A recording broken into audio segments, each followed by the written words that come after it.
Hello and welcome to the Handicapable Black Women Throne Room. My view of humanity is a whole new tea. Hi, hello to all of my lovelies, my beauties, my royalties. Let's get that piping, boiling, scorching hot petty tea out. If you like it cold, hold the ice, cause these ice people are a hot mess in these streets, babies. Oh, cause I'm hearing some more. Yeah, I'm hearing. Yeah. Okay, this is a River of Racism episode. I wasn't going to talk about it last episode. I don't know which order I'm putting these out in, but yeah. So much. I keep saying how messy my life is. And I know some people probably don't believe me, but if you've been listening since the beginning, you know about the idiot doctors I've dealt with and how I still don't trust the medical staff. And that kind of leads to this episode. But then also my dating nightmare life. Part of it is because of my undiagnosed disability, but then also me not able to know who I am. And that's one reason why I think we have a lot of divorce is because a lot of people don't care who the woman wants to be. They only focus on the man. And it's like, what's the man's goal? What does he want to do? What does he want to strive for? What is his future? What are his plans? And like, how many kids he wants? Because even watching divorce court and stuff, I've noticed like sometimes where the man is like, well, I want this many babies. I want this many kids. Did you talk about that before you got married? Did you talk about that from the beginning?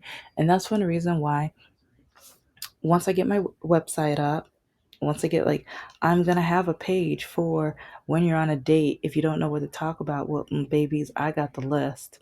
And it's like, like I keep saying, on a first date, talk politics. Before you go on the date, ask who he voted for.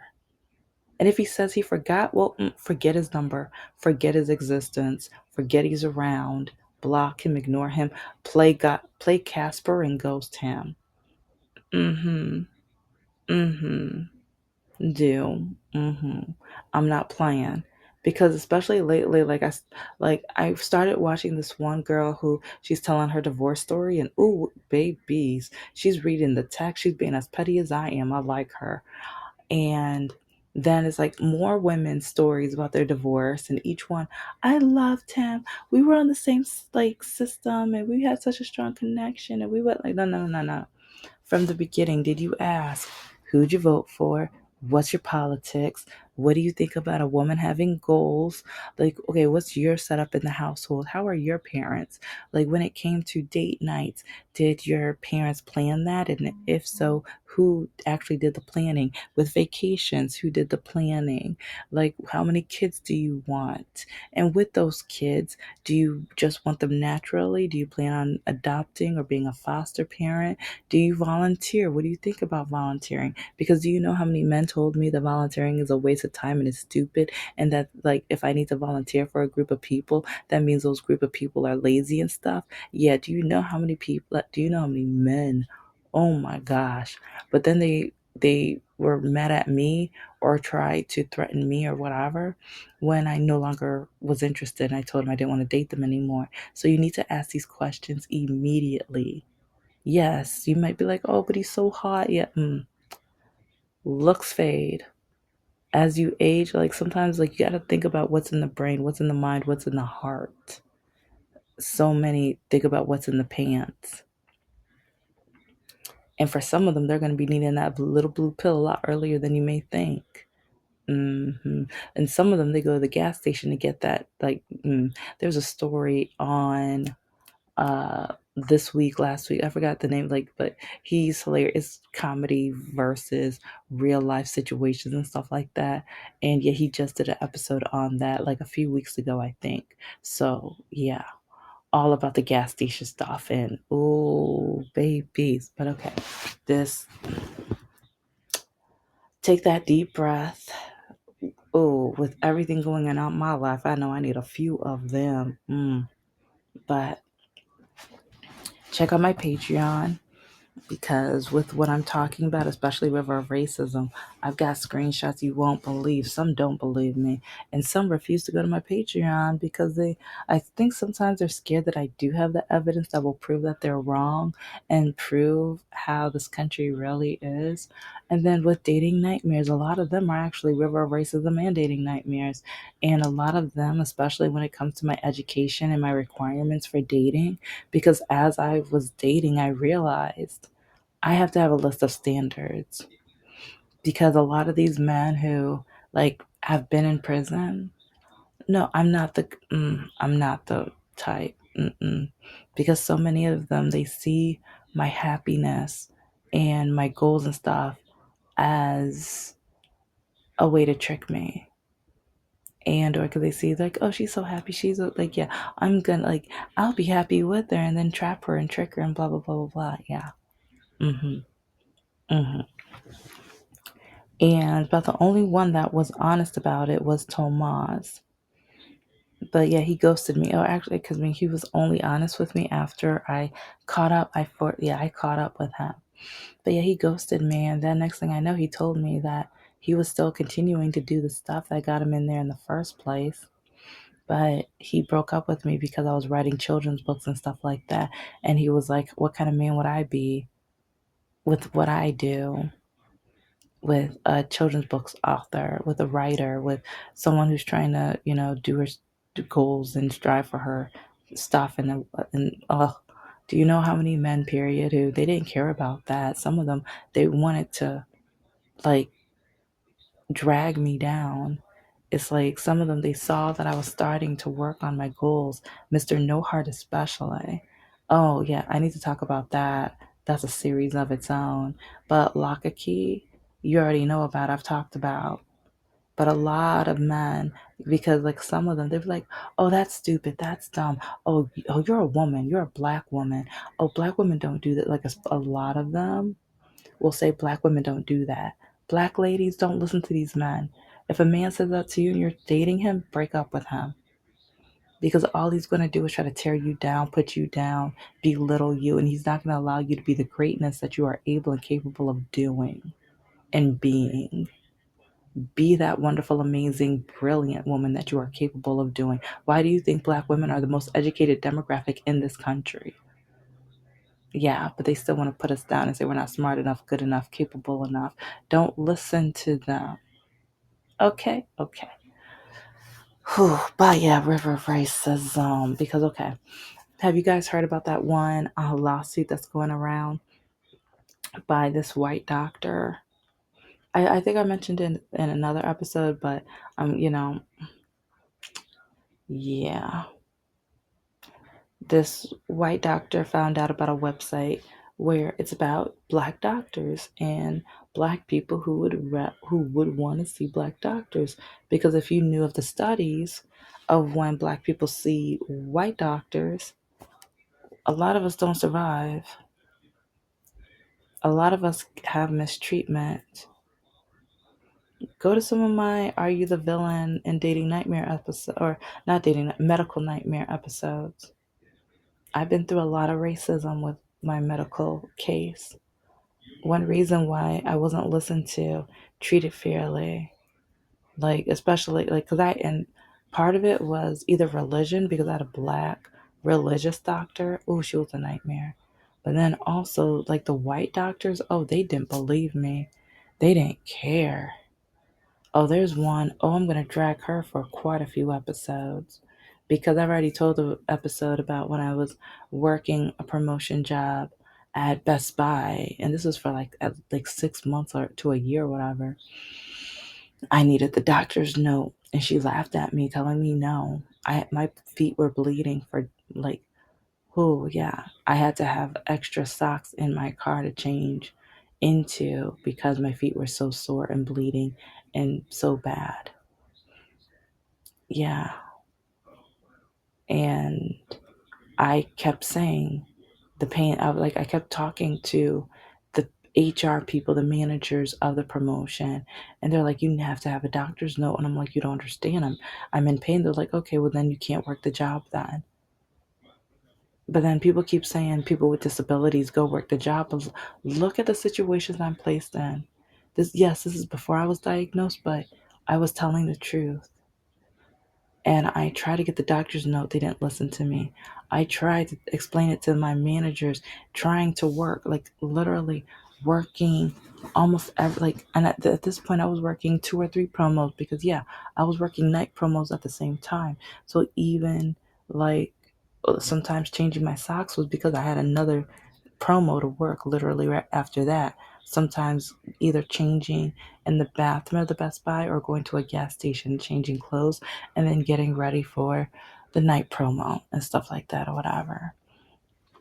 But yeah, so when I see this lawsuit from this white man who's ignorant and naive, when there are studies that medical students, like medical schools, teach their students, black people don't go through as much pain. Mm-hmm. Mm-hmm. Black people have thicker skin. Mm-hmm. Mm-hmm. If you remember what Dr. Cirilli told me, just listen to that entire episode because that man makes me just, oh, I cannot stand him. And just to think, I was telling him about my pain.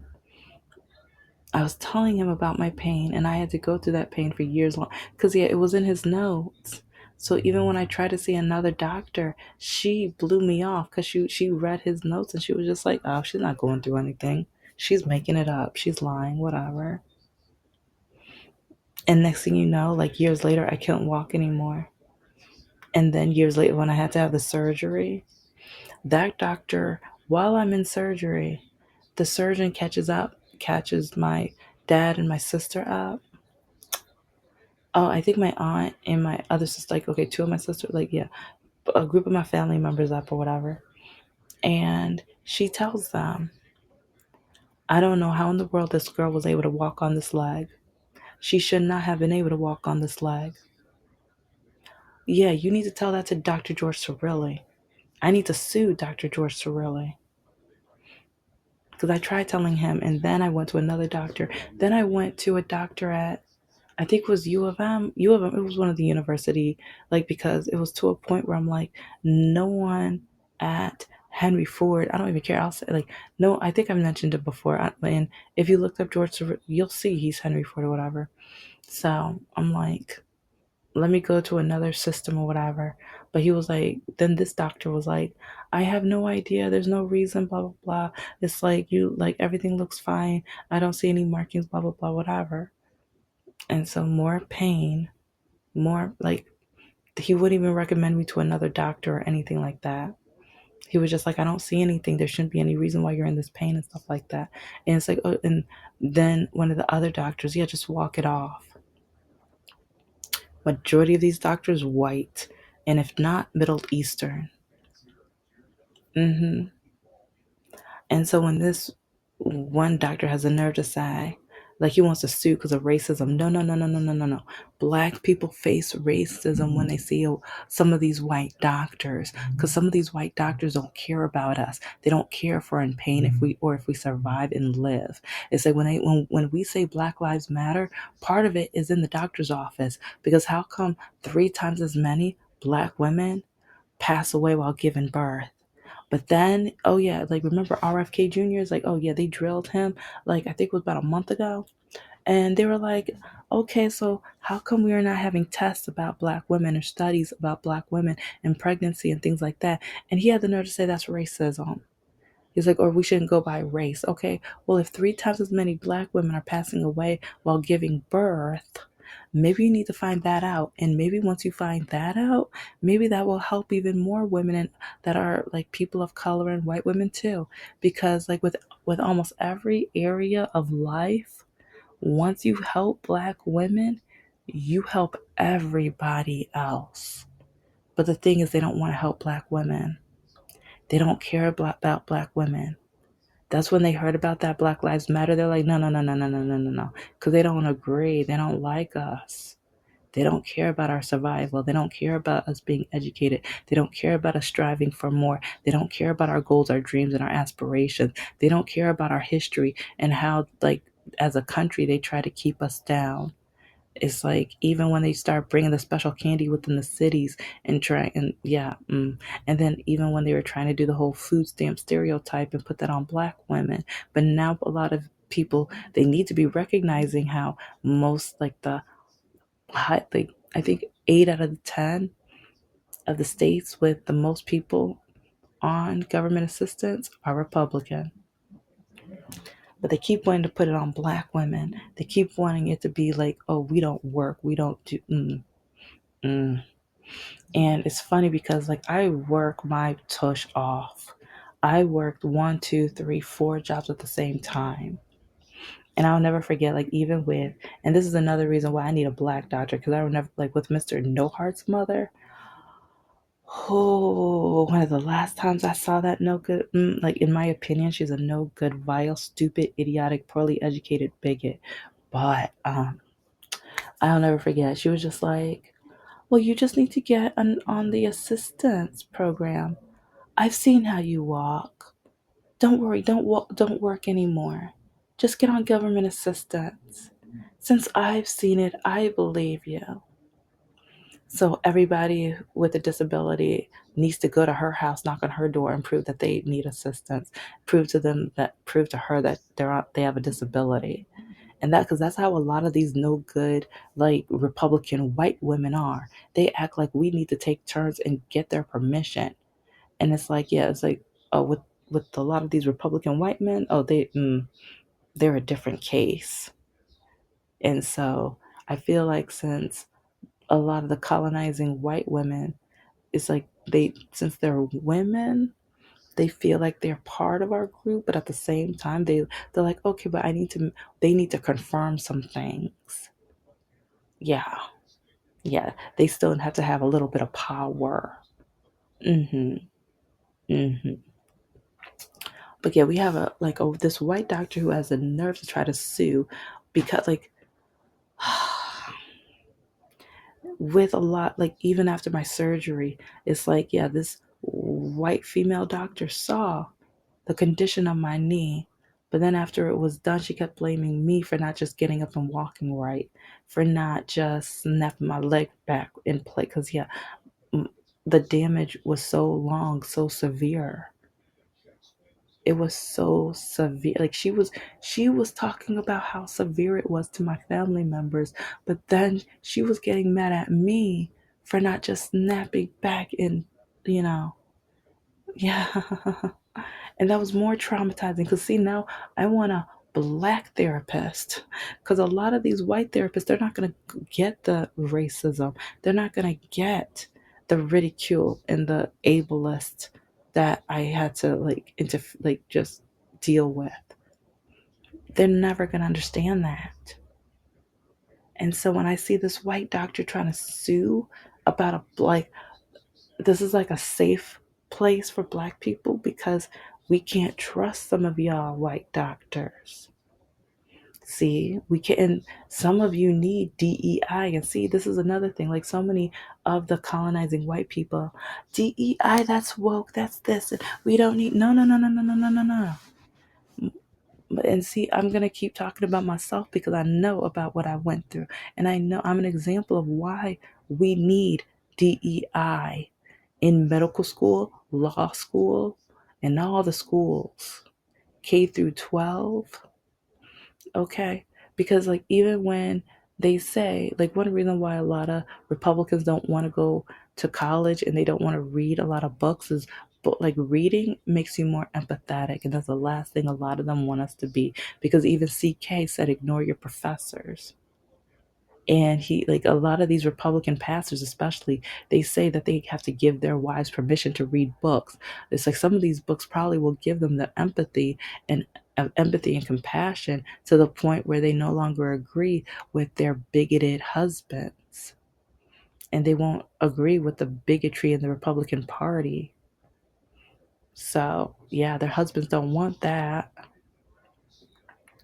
And reading some of these books, especially about health and the history of Black people and the insufferable things that they put Black people throughout history, especially medically, like that, this doctor needs to read about a lot of the suffering and a lot of the injustices Black people, especially Black women, went through history, and how even current day a lot of the white doctors don't treat us fairly. They don't think much of us. They think we're making stuff up. They don't want to treat us fairly.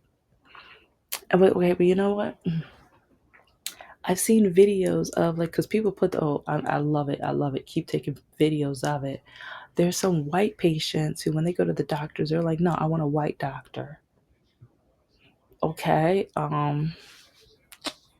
So she can ask for a white doctor, but we can't ask for a Black doctor. It's like, I mean, there's a difference because, like, hers is based off of racism, and for Black people, it's based off of survival. Because, like I said, a lot, like, throughout, like, my, especially once my disability was getting worse, like, the white female doctor I had, it's like I needed a doctor's note. I was in pain. I was suffering. She told me, if, like, and this is when I'm in my mid to late 20s. Because like that was during the Best Buy promo or whatever. I told her I needed a doctor's note. And I, like, she was my mom's doctor too. I'll never forget.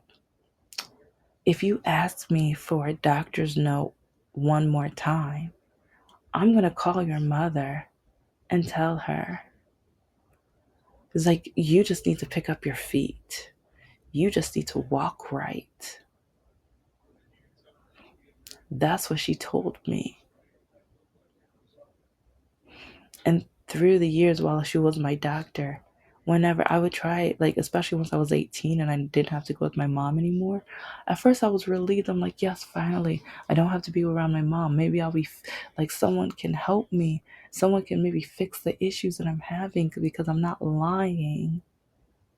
And I remember when I tried to change doctors, that white female receptionist didn't have my back. She went and told the doctor that I was trying to change doctors. And so next thing I know, she comes around, like, she comes out the office. What are you doing? Why are you trying to change doctors? Called my mother, because her and my mom had a whole, like, each time I saw her, she called my mother and told her everything about the appointment, told her everything that I said, to the point where I learned. I learned. First, I skipped appointments, and then my mom threatened me, if you don't go to the appointments, if you don't go see her, she was gonna beat me. So I'm like, okay. So then I made the appointment. I sat in the office. She would ask me a question, and I just shrugged my shoulders. I learned, don't talk to her. Don't talk to her. And if it's something where I could say yes or no, where it was a safe question, I would just say yes or no, and that's it. And she would say, oh, give me details. And I shrug my shoulders. Mm-mm. Nope. I didn't trust her at all. At all. She was terrible. So when I see this white doctor have the nerve to try to sue, he has no idea how many white doctors I've had who, they accused me of lying. They accused me of making it up and wanting attention. They accused me, and I'm in the one in pain to the point where I could no longer walk. I had to have surgery. And now I'm like, oh, and then a year after, because then they're like, because yeah, the doctor was first blaming me, and then all of a sudden she was like, oh, my bad. Then I get diagnosed. Oh, and then, oh yeah, I guess rumors that, like, the doctors were all talking to each other, because I was just like, yeah, I was like, I was diagnosed, blah blah blah, because I needed a letter from her for, like one of the programs that I was applying for, and she was like, yeah, I heard. How the crap did you hear? Who'd you hear from? It's like, you're the one blaming me, telling me you must never want to walk again. I remember that because I was in tears, and I remember Rose, the beautiful, amazing black nurse, because this is for a fact why I know we need more black staff, more black nurses, more black doctors, more black therapists. Because Rose was the one that put her all straight. I've already talked about Rose. I gave her her flowers, and I literally want to give her flowers one day, hopefully before she retires and everything. She was a blessing because while that white surgeon was like like blaming me, yeah, Rose put her straight. I needed that black nurse. It's like, and that's why I know I need a black doctor. And so when I see the racism and things, and then, oh, don't even get me, okay, because yeah, I want to make sure it's like, when I see white lawyers calling black lawyers out of their name, calling them the N-word. See, this is how much hate, this is how much ridicule, this is how much racism we face, but then they want us to ignore it. They want to just brush it off. They will just want to act like it's nothing. So they don't want us to feel safe in the doctor's office. They don't want us to feel safe in a like doing our job in a courtroom or anything like that. Because oh yeah, there was that one woman who ended up having her baby, I think, in the courthouse. Uh-huh. Uh-huh. Yeah, I want to talk about that. It's like, and I don't even know what race she is, but all I know is that that's inhumane, and especially as a woman, how dare you? How like because men keep saying like there was that like the Hexeth pastor. Oh, I mention him all the time because I'm petty and I'll drag him as much as I want because in my opinion, he's an awful, despicable, dreadful, evil, conniving man. But he says it takes no talent to have babies. Yes, like if some of these men, I wish you would be strapped up to that like machine that puts the men through the pain of cycles and pregnancy. Mm-hmm. Mm-hmm. Yeah. And there's some women who go through pregnancy for about 60 hours. Yeah. Let's get him. Yeah. Mm-hmm. Mm-hmm. Yeah. Sign him up for that one. Sign him up for that one. But it's astounding because so many people want to restrict black people from being safe from like, and when we say Black Lives Matter, yeah, like what the main issue was police, but there's so many areas where we're not protected, we're not believed, we're not respected at all. It's like they want to ignore us, they want to blame us, they want to just shut us up, which is one reason they are taking away our vote. They're taking away our voice in Congress. It's like, and even with voting, it's like people keep saying, "Oh, they were both bad or whatever." Yeah, they saw a black woman. They saw a black woman, and being black is what they saw was bad. And somebody, oh, but we voted for Obama. Did you vote for Obama? Yeah, because I've even caught that with some of these white men. Like, and this is why I say, ask the guy who he voted for, because I've caught men who say, well, we voted for Obama. No, no, who did you vote for? Did you vote for Obama? Well, no, but as a country, no, no, no, no, no, no, no, no, no, no. Don't say we, they, then. Say they voted for Obama. Yeah. Say you voted for Obama. Don't say I voted for. No, no, you did not. You did not vote for him. So it's like, but they some of them want, it's like they don't want to look as racist. They don't want to look as bad. They don't want to. So it's like vote like if they say we voted for Obama, that's gonna make him appear, that he's with us, that he's included, that might see us as equals. No, no, no, no, no. Ask that person who specifically, and ask if they voted both times or once or zero. Ask that. Ask that. It's vital. It's important. Okay. Thank you, babies. Thank you, queens, my royalties, my king. Yeah, because, like, yeah, some men might watch this. You never know. So, Thank you so much for listening to the Handicapable Black Woman Throne Room. I am a woman, I am of color, and I am handicapable. But most importantly, I am human, and you're human too.